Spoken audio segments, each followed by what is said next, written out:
In this topic review, I will be reviewing chiropractic care for children with enuresis. I recently shared a science gem with you that focused on chiropractic care for infants with colic. So this science gem continues with our theme that focuses on children. If you remember in my last science gem, I mentioned that safety concerns may be a barrier for some of your patients when considering whether or not they should bring their child in to see you. I summarized the research that relates to safety for chiropractic care for infants and children. So if you need a refresher, please have another listen to that science gem. The summary information I shared was that if you're discussing the safety of chiropractic care for kids with your patients, the key messages from the research studies that have been published are: researchers have reviewed all the published literature relating to chiropractic care for infants and children to see how common adverse events are in our youngest patients. What they found was that adverse events in children receiving chiropractic care are very rare and generally involve short periods of muscle soreness that resolve without requiring any treatment. About 1 in every 100 or 200 younger chiropractic patients report feeling sore after their adjustment. Serious adverse events associated with chiropractic care are extremely rare and tend only to occur in children who have significant pre-existing health issues, where the chiropractor didn't modify their techniques appropriately when caring for that particular child. What this means to patients in your practice is that parents can feel secure in the knowledge that chiropractic care for children is very safe compared to most other healthcare options. And this is especially true when a proper history and exam is taken and that the chiropractor modifies their technique approach to suit their young patient's spine. Of course, risks do exist, but when modern chiropractic care is appropriately applied, it is very safe for all members of our society, irrespective of their age. There are study limitations, and the biggest limitation of the studies like these are that there is always a chance that adverse events are not reported and therefore don't make it into the literature. So trying to gauge a true understanding of the risks associated with any healthcare intervention is challenging, and the reported risks may underestimate the true risks in many situations. The take-home messages for your patients is that when appropriately applied, chiropractic care for children is very safe and rarely associated with adverse events. When they do occur, they invariably involve short periods of muscle soreness following an adjustment. When a thorough history and exam are taken and appropriate technique choices are made, as I'm sure you all do in your offices, then your patients can be confident that their child truly is in safe hands. Now let's move on to the topic of this science gem, nocturnal enuresis, which is better known as bedwetting. Nocturnal enuresis is defined as the involuntary loss of urine at night in the absence of organic disease and at an age when a child could reasonably be expected to be dry, by consensus at a developmental age of 5 years old. Understandably, it is associated with a host of additional problems for the suffering child, as these children may experience parental disapproval, sibling teasing, and repeated treatment failure, all of which may lower their self-esteem and have a real impact on their mental and emotional well-being, not to mention their social life. There is even evidence that children who wet the bed are at an increased risk of emotional and physical abuse. Nocturnal enuresis typically doesn't have an associated disease that causes the symptoms. When this is the case and the child has never consistently been dry, it's called primary nocturnal enuresis, which is thought to occur due to a number of mechanisms. Firstly, it's thought that many adolescents suffering from nocturnal enuresis are very deep sleepers, so they are unaware that their bladder is full. This may be due to abnormalities in neural integration within the micturition control centers in the central nervous system. That means that they do not respond in a way that wakes the individual from their deep sleep when they need to urinate. Another possible mechanism that has been proposed is that the presence of stool may cause enuresis by placing pressure on the bladder and reducing the bladder size, or by triggering detrusor contractions through reflexogenic mechanisms. Both of these possible mechanisms basically suggest that there's a developmental delay in the way that the brain and body communicates. This is really interesting, considering that's exactly what we think chiropractic care is all about, improving the brain-body communication. There are a number of risk factors that consistently seem to be associated with primary enuresis. These include having a family history of bedwetting, being a deep sleeper, and the cessation of exclusive breastfeeding before 4 months of age. Secondary enuresis, is when a child is dry for at least 6 months but then reverts to bedwetting. The most common causes of secondary enuresis are emotional stress or a medical condition such as a bladder infection. The overall prevalence of enuresis varies greatly in different countries, ranging from 2.3% to 25%.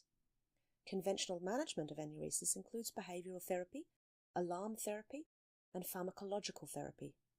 However, there is still a lack of evidence to support most of these conventional approaches. Consequently, many parents look at alternative options for their children, and one of these options is, of course, chiropractic care. Most of us who have been in practice for some time have been told by parents that we've helped their children with bedwetting.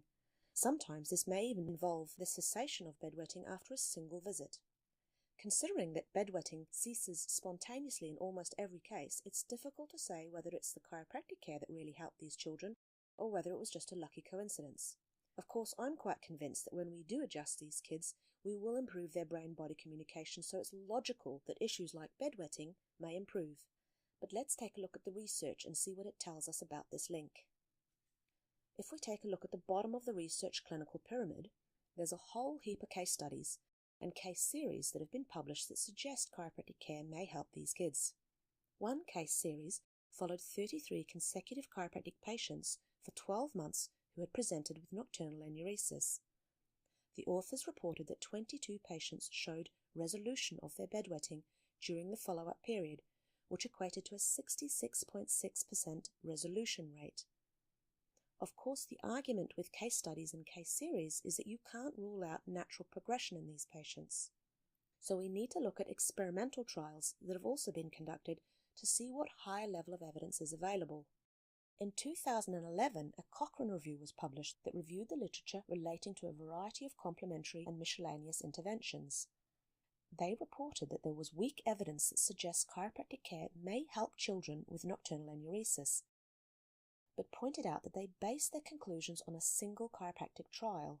Other reviewers came to the same conclusion, that currently the evidence is actually inconclusive, but based on the public literature that is available, the evidence is favourable for chiropractic care for nocturnal enuresis.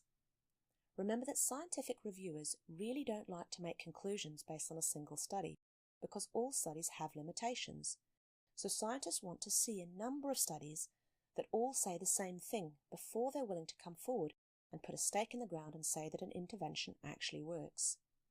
There is, however, nothing wrong with you sharing the results of the studies that have been done, or in this case, the single study that has been done, with your patients. So let's take a closer look at that study now.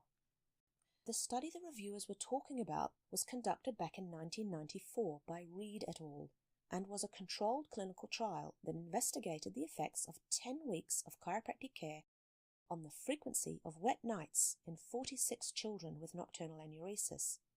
The researchers allocated 31 participants to the experimental group who received high-velocity, low-amplitude chiropractic care for 10 weeks. They received the care from 2 final-year students at Palmer College, and 15 kids were in a control group who received sham adjustments using an activator. They recorded wet night frequency for 2 weeks prior to the intervention period to get an accurate baseline readings for each group, and then they recorded the wet night frequency for 2 more weeks after the trial had been finished. What they found was that the chiropractic group significantly improved from 9.1 wet nights prior to the trial to 7.6 wet nights after the trial. The control group, on the other hand, basically remained the same, from 12.1 wet nights before the trial to 12.2 wet nights afterwards. The researchers also noted that 25% of the chiropractic group had a 50% or more reduction in wet night frequency over the course of the trial, while none in the control group had such a reduction. When they compared the two groups, they found the p-value of 0.067, which doesn't quite fall under the 0.05 level that we would like to see as scientists. When compared to many controlled trials, this one is quite small, which means it's very hard to show statistical differences between two groups, even if there is a difference. However, in their Cochrane review, the authors analysed the data from the study in a different way. This different way is more favoured by epidemiologists these days in a study such as this, and they found that the children in the chiropractic group were more likely to improve than the control group, and that the differences between the two groups was significant. So that's a much more positive finding than the original reported results. Now, like any other study, this study also has some limitations, such as the small sample size, meaning that the significance of the results is somewhat inconclusive, and that the two groups had slightly different baseline differences as far as bedwetting frequency goes. And I'd argue that having the care delivered by chiropractic students as opposed to fully qualified chiropractors is also a limitation. I'm convinced that the results we see in practice are often influenced by the skill level of the chiropractor. But at the end of the day, those kids who had a 50% or more improvement in their bedwetting over just a 10-week period of chiropractic care probably don't care about the study limitations that I've just mentioned. So if you wanted to discuss this study, this is the kind of the key messages that I would share. So first of all, I'd share what they did, and you could say something along the lines of, in 1994, researchers performed a controlled clinical trial that involved 46 children who frequently wet the bed at night. They measured how often they wet the bed for 2 weeks, and then they divided them into two groups. One group received 10 weeks of chiropractic care from final year chiropractic students, and the other group received a sham control intervention, and they then again measured their bedwetting frequency for another 2 weeks after that 10-week intervention period. Then you can say what they found. So you could say something like this. The researchers found that after 10 weeks, the children receiving chiropractic care had on average almost 2 more dry nights. Now that doesn't sound like a lot, but when the scientists took a closer look at the results, they found that a quarter of the chiropractic group had a 50% or more reduction, and that's really cool. And also mentioned that in the control group there was no such major improvements at all. So then it's a good idea to translate what does this mean to your child. This kind of study suggests that it's very likely that chiropractic care really does help at least some children who suffer from bedwetting, but not all.